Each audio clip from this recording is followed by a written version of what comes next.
창세기 34장 1절에서 17절까지 좀 길지만 함께 같이 합독하도록 하겠습니다. 레아가 야곱에게 낳은 딸 디나가 그 땅의 딸들을 보러 나갔더니 히 족속 중 하몰의 아들 그 땅의 추장 세겜이 그를 보고 끌어들여 강간하여 욕되게 하고 그 마음이 깊이 야곱의 딸 디나에게 연연하며 그 소녀를 사랑하여 그의 마음을 말로 위로하고 그의 아버지 하몰에게 청하여 이르되 이 소녀를 내 아내로 얻게 하여 주소서 하였더라.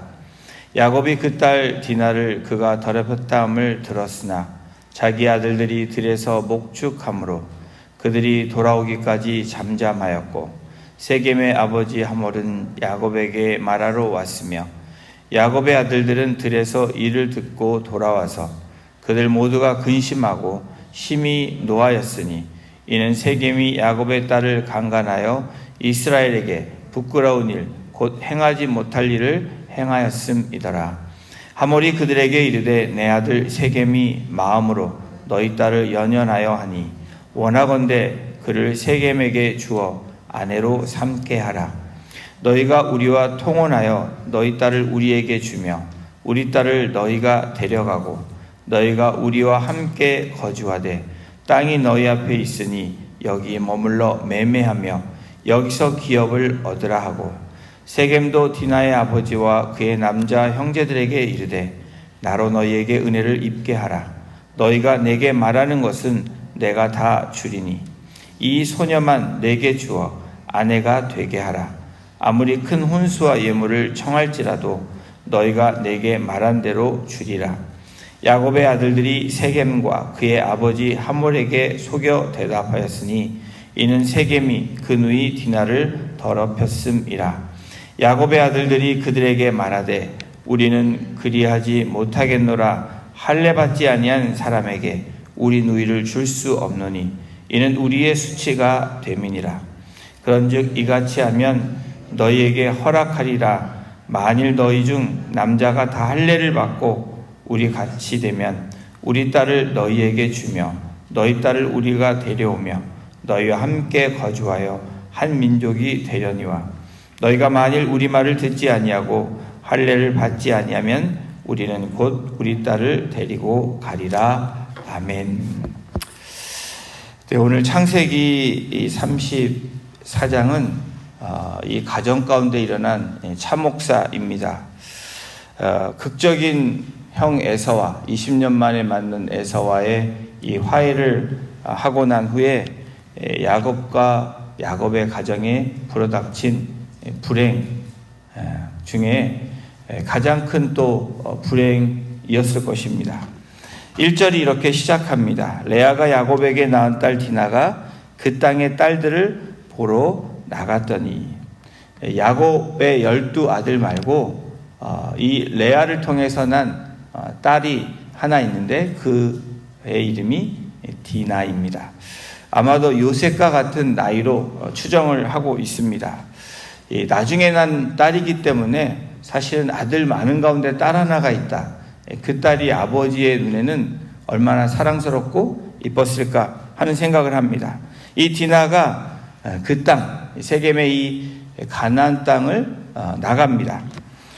바알신들 섬겼던 가나안의 사람들 그리고 지냈던 과거의 바단 아람과의 차이를 보면 화려하고 아마도 지금으로 치면 뉴욕쯤이나 파리쯤이나 아니면 한국의 가장 중심지의 어떤 한 도시라고 생각을 해보면 조금 더 이해가 되실 수 있다고 생각이 됩니다.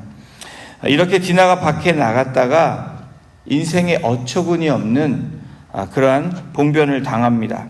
어떤 봉변이냐면 2절에 이렇게 성경이 기록합니다. 히족속 중 하몰의 아들 그 땅의 추장 세겜이 그를 보고 끌어들여 강간하여 욕되게 하고 여러분 이 단어만 보더라도 사실 우리에게 이 단어가 썩 그리 유쾌한 단어가 아닙니다.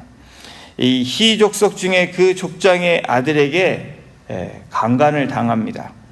아무나 새로운 곳에 나간 이 디나, 이 가나안에 대한 경계심이 없었을 수도 있고 전혀 그렇게 무방비 상태로 나갔을 수 있습니다. 그런데 나갔다가 이렇게 어려운 욕됨을 경험하게 됩니다. 야곱은 자신의 외동딸 디나를 세겜에서 아주 큰 아픔과 이 봉변을 당하게 됩니다. 이러한 가정의 사건은 사실 온 가족이 엄청난 충격에 빠지는 사건 중에 하나입니다. 이거는 어떤 다리가 부러지고 몸이 아파서 치료받는 것보다 마음의 크나큰 트라우마로 그 당사자뿐 아니라 가족 모두에게도 엄청난 사건입니다.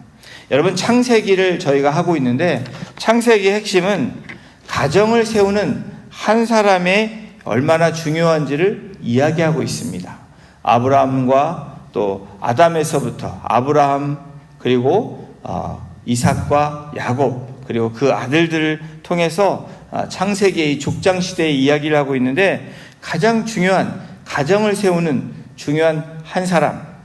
여러분, 이런데 이 가정에 무너질 때, 영적인 것이 무너지고 가정에 어려움이 생길 때 여러분 끝까지 가지 못하는 그런 일들을 경험하게 됩니다. 야곱과 야곱의 가정은 그 성읍의 풍요로움 그리고 화려함에 마음이 잡혀 있었습니다. 베델로 가야 할 그런 장소로 가야 되지만 세겜이라는 곳에 마음을 빼앗기고 또 그쪽으로 와 있는 야곱과 야곱의 이스라엘과 이스라엘의 자녀들의 가정을 봅니다. 이와 같은 영적 분별력을 갖지 않을 때 특별히 하나님의 말씀에 순종하지 않는 야곱, 이 이스라엘을 우리가 볼 때 여러분 개인뿐 아니라 그리고 가정에 그리고 좀 더 나아가서는 공동체의 어려움을 경험하게 된다는 겁니다.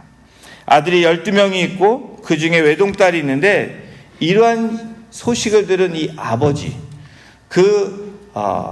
참혹한 그런 사건을 경험한 그 딸을 보는 아버지의 심정은 어떨까?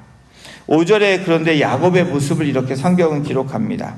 야곱이 그 딸 디나를 그가 더럽혔다함을 들었으나 자기의 아들들이 들에서 목축함으로 그들이 돌아오기까지 잠잠하였고. 여러분, 야곱이 디나가 당한 이 강간 사건을 통해서 야곱은 어떤 반응을 보이냐면 야곱이 잠잠했다라고 성경은 기록합니다. 이렇게 큰 일을 겪은 딸을 본 이 아버지, 그런데 이상한 이 모습은 잠잠했다라고 성경이 기록합니다. 정상적인 아버지라면 무슨 일을 해도 해야 되는 상황입니다. 화가 나서 분노해서 어떤 일을 하거나 아니면 가서 따지거나 해야 되는데 사실은 이 야곱은 아무 반응을 하지 않고 잠잠했다라고 이야기합니다. 아마도 세겜과 그 세력에 저항하지 못했던, 자신의 힘으로는 감당하지 못해서 그랬는지도 모릅니다. 그러나 여러분, 어떤 상황이라도 야곱은 잠잠해서는 안 되는 상황입니다. 아버지라면 그러면 안 되지 않습니까? 야곱은 전능하신 하나님을 경험한 사람입니다. 그리고 기도의 사람이기도 했습니다. 하나님과 씨름해서 이긴 사람이기도 합니다. 그리고 무엇보다도 세겜에서도 베델에서도 제단을 쌓고 예배했던 사람입니다. 그런데 지금은 잠잠하고 있습니다. 야곱은 어떤 이유가 될 수도 있지만 이러한 일을 당하고도 야곱은 일상의 삶에서 하나님을 만났던 그런 경험과 또 전능한 하나님이 주셨던 그런 은혜와 축복, 그리고 기도를 통해서 하나님께 나아갔던 그 모습, 예배했던 모습이 지금 현재 야곱에게는 없습니다. 그냥 잠잠히 있었더라라고 성경은 기록합니다. 성도 여러분, 우리는 지난 몇 년 동안 코로나라는 예상치 않은 그런 전염병으로 인해서 어려움을 경험하고 여전히 지금도 많은 분들이 묶여있는 분들이 있습니다. 또 지금 최근에 발생한 우크라이나, 이 올해 처음에 2월달에 발생한 우크라이나와 이 러시아의 전쟁으로 인해서 많은 여러 나라들이 어려움을 경험하고 있습니다. 경제적으로도 그렇고, 이런 여러 가지 문제들이 지금 우리가 경험하고 있는 현실입니다. 일상의 삶에서 약 영향을 제가 수년 동안 받았습니다. 그리고 여전히 그 영향들이 있습니다. 우리 자녀들에게도 영향이 가고 우리 가족에게도 가고 우리 공동체에도 그렇습니다. 이때 우리는 침묵하고 그냥 묵묵히 있는 것이 아니라 하나님께 나아가고 하나님께 예배하고 또 하나님께 반응하는 모습이 바로 일상의 삶에서 신앙의 모습으로 나아가는 모습입니다.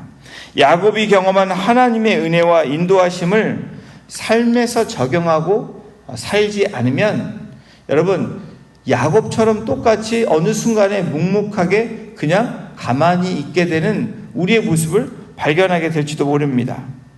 여러분 이와 반대로 이 소식을 들은 야곱의 아들들, 디나의 오빠들은 크게 분노했다라고 성경은 기록합니다. 이러한 분노에 있는 상황에서 강간한 세겜의 아버지 하몰이 세겜과 이 하몰의 결혼을 요청하면서 어떤 것을 요구하더라도 다 들어주겠다라고 얘기합니다. 어떻게 보면 이 하몰과 이 세겜의 아버지 하몰과 이 족장 세겜이 더 프랙티컬한 그런 삶을 살고 있는지도 모릅니다. 이 아버지로서 생각하면 어쩌면 이 아들의 실수를 아버지가 앞장서서 그렇게 해결하려고 하는 그 모습이 더 멋있어 보일 수도 있습니다. 여러분 9절 10절에 이렇게 기록합니다. 너희가 우리와 통혼하여 너희 딸을 우리에게 주며 우리 딸을 너희가 데려가고 너희가 우리와 함께 거주하되 땅이 너희 앞에 있으니 여기 머물러 매매하며 여기서 기업을 얻으라 하고, 이 아버지 하몰이 아들을 위해서 그렇게 제안을 하는 것입니다. 딜을 내민 것입니다. 세겜에 들어온 야곱의 가정에게는 처음으로 이곳에 온 목적을 성취할 수 있는 아주 귀가 솔깃한 그런 제안들입니다. 디나의 일은 가슴 아픈 일이지만 앞으로 야곱 이스라엘의 가문과 그 가족들이 정착할 수 있고 부를 축적할 수 있는 좋은 기회가 되기도 합니다. 성도 여러분, 세상과 하나님과의 백성의 관계도 이스라엘과 이스라엘 가정에서 발생한 일들과 유사할 때가 우리는 삶에서 종종 경험합니다. 하나님의 백성에게 제시하는 타협들이 있고 유혹들이 있습니다. 여러분, 한번 눈 딱 감으면 모든 것이 편할 수 있고 모든 것이 나에게 이득이 될 수 있는 일들이 우리의 삶에서 일어납니다. 12절을 한번 보십시오. 이 소녀만 내게 주어 아내가 되게 하라. 아무리 큰 혼수와 예물을 청할지라도 너희가 내게 말한 대로 주리라. 이 하몰은 작정을 합니다. 아들을 위해서라면 뭐든지 다 할 수 있다라고 얘기합니다. 사실 야곱의 현실에서 거절하기 어려운 제안들을 하는 겁니다. 함께 거주할 수 있게 해준다. 요즘 말로 말하면 비자로 정상적인 스테이터스를 주겠다는 겁니다. 어디든지 가서 거주권을 부여해 주겠다는 거예요. 이제는 신분의 문제도 해결해주고 영주권도 주겠다는 거예요. 그리고 땅을 매매할 수 있는 매매권도 주겠다라는 겁니다. 이러한 제안에 야곱의 아들들은 긍정적으로 답변을 합니다. 야곱은 여기에서 어떻게 했다라고 이야기는 나오지 않습니다. 야곱의 아들들이 세겜의 행동에 대해서 복수할 마음을 가지고 그렇게 속이며 긍정적으로 얘기합니다. 그래서 이 아들들이 이 세겜과 이 하몰에게 제안을 합니다. 15절 16절에 이렇게 기록합니다. 만일 너희 중 남자가 다 할례를 받고 우리 같이 되면 우리 딸을 너희에게 주며 너희 딸을 우리가 데려오며 너희와 함께 거주하여 한 민족이 되려니와. 하나님의 약속의 자손과 그렇지 않은 이 자손의 차이가 있었다면 이 구약 시대는 할례입니다. 이 할례를 받음으로 우리가 같이 통혼하자라고 그렇게 반응하고 답변하는 것입니다. 그런데 사실 디나의 오빠들의 제안은 하나님의 뜻을 위해서, 하나님이 원하시는 방법을 위해서 제시한 그런 제안들이 아닙니다. 이것은 속임수입니다. 마치 그런 제안을 함으로 이제 내일 본문에도 나오지만 그렇게 할례 받은 3일 동안 할례 받고 누워있는 그들에게 마지막 날 가서 다 죽이는 그런 참혹한 그런 계획들을 이미 생각하고 있었던 것입니다. 그들의 제안을 받아들인 척하면서 가문과 디나를 더럽힌 것에 대한 응징하려는 계획이 있습니다. 하나님께서는 하나님의 언약의 백성으로 여러분 거룩한 할례라는 그러한 거룩한 의식을 주셨는데 야곱의 아들들은 어떻게 나아갑니까? 그 의식을 자신들의 도구로 속임수와 응징의 도구로 사용하고 있는 이 이스라엘의 아들들의 모습을 우리는 봅니다. 사랑하는 성도 여러분, 강간당한 딸과 동생을 위한 아버지와 오빠들의 반응을 한번 보십시오. 여러분, 이것을 통해서 우리의 삶을 돌아보기를 원합니다. 오늘 본문을 통해서 서로 속고 속이는 이 거짓의 이야기들이 또 등장하고 있습니다. 그 거짓의 뒤에 가장 먼저 등장하는 것이 뭐냐면 물질이었습니다. 지금으로 말하면 돈입니다. 바로 이 딸이 강간당해도 묵묵히는 아버지와 목축업을 열심히 일하고 있는 이 오빠들, 이것을 잘 알고 있는 세겜과 하몰은 야곱과 가족들에게 제안을 한 것입니다. 우리 33장에도 보면 이 야곱이 땅을 사는 장면이 나옵니다. 그가 장막을 친 밭을 세겜의 아버지 하몰의 아들들의 손에서 100 크시타에 샀으며 라고 어제 본문 19절에 기록하고 있습니다. 돈이 있으니 돈으로 해결하려는 이 세겜과 하몰의 모습, 이 모습도 잘못된 모습입니다. 잘못한 용서를 구하고 우리가 잘못했으니 우리 아들이 사랑하니 이제는 결혼을 하자는 것도 아니고 돈으로 사겠다는 이 세겜과 하몰의 모습도 문제이지만 그것을 들은 야곱, 이 이스라엘과 아들들의 반응도 하나님의 방법으로 하지 않고 인간적인 방법으로 그 하나님의 뜻에 합당하지 않은 방법들로 나아가는 모습들을 우리는 보게 됩니다. 또 오늘 본문을 통해서 여러분 야곱의 속임수가 여전히 그 다음 세대인 자녀들에게도 여전히 존재하고 있다라는 사실입니다. 성도 여러분, 우리가 가지고 있는 죄악들, 연약한 부분들이 있습니다. 그러한 부분들이 예수 그리스도의 이름으로 끊어내지 않으면 여전히 여러분 축복도 우리 자녀들에게 가지만 우리가 갖고 있는 죄성도 우리 자녀들에게 간다라는 사실을 우리는 간과해서는 안 됩니다. 성경은 이것을 우리에게 제시합니다. 아브라함이 행했던 그 아들 이삭이 그대로 대물림 받는 현장들을 우리가 창세기에서 보았습니다. 아내를 누이라고 속이는 모습, 그리고 이삭의 아들들은 남을 속이는 것을 넘어서 아버지와 형을 속입니다. 바로 이 야곱이 그랬죠. 야곱의 아들들이 어떻습니까? 13절에 이렇게 기록합니다. 야곱의 아들들이 세겜과 그의 아버지 하몰에게 속여 대답하였으니 이는 세겜이 그 누이 디나를 더럽혔음이라. 아버지 하몰에게, 세겜과 그의 아버지 하몰에게 속여 대답하였으니, 분명히 속였다라고 성경은 기록합니다. 성도 여러분, 예수를 믿는 우리들에게 여전히 해결되지 않는 문제들을 갖고 저와 여러분들은 살아가고 있습니다. 어쩌면 이 문제로 인해서 저와 여러분들을, 또 우리의 가정과 공동체를 어렵게 하는 그 문제들로 여전히 그 문제가 우리 안에 존재하고 있습니다. 거짓과 중독과 음란과 시기와 질투와 도박, 열등감, 여러분 등등등 우리들이 갖고 있는 그 상처까지도 그것으로 인해서 해결되지 않는 그런 문제들이 있습니다. 우리가 끊어내야 하는 것이 있다면 여러분 오늘 본문은 그것을 끊어내야 한다라고 이야기합니다. 강간당한 디나를 위해서 울어주며 그 상처를 품어줘야 되는 가족임에도 불구하고 다른 곳에 시선을 돌리고 있는, 또 어쩌면 분노하고 있는 그 분노와 그 속임수에 여전히 그 자리에 있는 이 가족들이 우리는 성경을 통해서 만나보게 됩니다.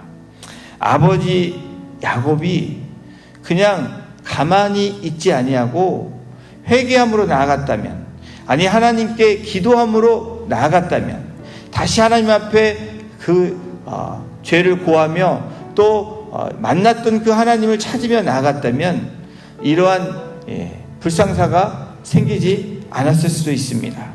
자신이 베델로 나아가지 않고 자신의 생각대로 세겜으로 갔던 것을 회개했다면, 그 불순종으로 인해서 일어났던 일들에 대해서 회개하며 나아갔다면 그 일은 벌어졌지만 그 회복의 삶으로 또 디나와 그 가족들이 그러한 어려움들을 경험하지 않았을 것입니다. 그런데 야곱은 묵묵히 있습니다. 사랑하는 성도 여러분, 이 묵묵히라는 말이 때로는 좋은 단어로 우리가 다가올 수도 있지만, 때로는 영적으로 보면 그 답답함이 이루 말할 수 없는 단어이기도 합니다. 야곱의 아들들은 복수심에 불타 있습니다. 아버지는 묵묵히 있고 아들들은 분노하고 복수심에 불타 있습니다. 아픈 상처를 입은 동생을 위해서 함께 다독거리는 이 가족의 모습은 등장하지 않습니다. 가나안 땅에 들어온 야곱이 가야 할 장소, 여러분 오늘도 우리가 가야 될 장소는 분명히 말씀을 통해서 우리에게 말씀하십니다. 세겜이 아니라 베델이라고 이야기합니다. 하나님의 집으로 향하는 그 발걸음이 저와 여러분들이 가야 될 곳임을 믿는 우리가 되기를 소원합니다. 하나님의 말씀에 따라 순종하며 나아가는 삶과 그렇지 않은 삶은 분명하게 오늘 성경을 통해서도 말씀합니다. 여러분, 하나님의 은혜로 많은 것들을 경험했던 이스라엘, 이제 야곱이 아닌 이스라엘로 이름으로 바뀐 이런 상황에서 또다시 야곱의 모습을 보면서, 아니 이스라엘이 과거의 야곱으로 돌아가는 그 모습을 우리는 34장에서 다시 만나봅니다. 성경은 왜 이렇게 적나라하게 좀 은혜 받은 사람이 더 좋은 모습으로 보여주고 그렇게 기록되어야 되는데 왜 34장이 또 이런 모습을 우리에게 나타낼까? 여러분, 그것은 우리의 삶을 대변해 주기 때문입니다. 우리의 모습을 다시 보라고 말씀하고 있는 것입니다. 하나님의 말씀에 따라 순종하며 나아가는 삶이 그런 인생이 가장 복된 인생이라는 것을 말씀합니다. 순종하며 가도 어려움을 분명히 겪을 수 있습니다. 순종하며 간다고 모든 것이 평탄한 것이 아닙니다. 그러나 여러분, 순종하고 나아가는 그 삶에서 만나는 어려움과 순종하지 않고 갔을 때 만나는 어려움은 그 차이는 엄청난 차이입니다. 하나님이 주시는 평안 가운데 거할 수 있는 은혜가 바로 하나님께 순종하고 나아가는 사람들이 누리는 하나님의 은혜입니다. 지금이라도 세겜이 아닌 베델로 가는 우리가 되기를 주님의 이름으로 축원합니다. 또 우리가 묶여있던 문제들이 있고 해결되지 않는 이 죄성으로 인해서 여전히 그 문제가 우리 자녀들에게 전달된다면, 여러분, 우리는 신앙의 유산을 주는 것이 아니라 죄의 유산을 물려주는 부모와 그런 세대들이 되는 것입니다. 오늘 이 말씀을 통해서 여러분, 무엇이 들려지고 무엇이 보여지십니까? 하나님 우리에게 분명히 말씀하십니다. 가야 될 곳, 그곳으로 가야 되고 하나님의 말씀에 순종하고, 혹시나 우리가 불순종했을 때 회개하며 또 기도하며 하나님을 찾는 그러한 사람들로 나오기를 하나님은 바라십니다. 오늘 이 34장을 통해서 또 내일 말씀을 통해서 또 하나님이 주시는 그 음성을 듣고 순종함으로 또 기도함으로 또 예배 자리로 나아가시는 복된 성도님들 한 분 한 분 되시기를 주님의 이름으로 축원합니다.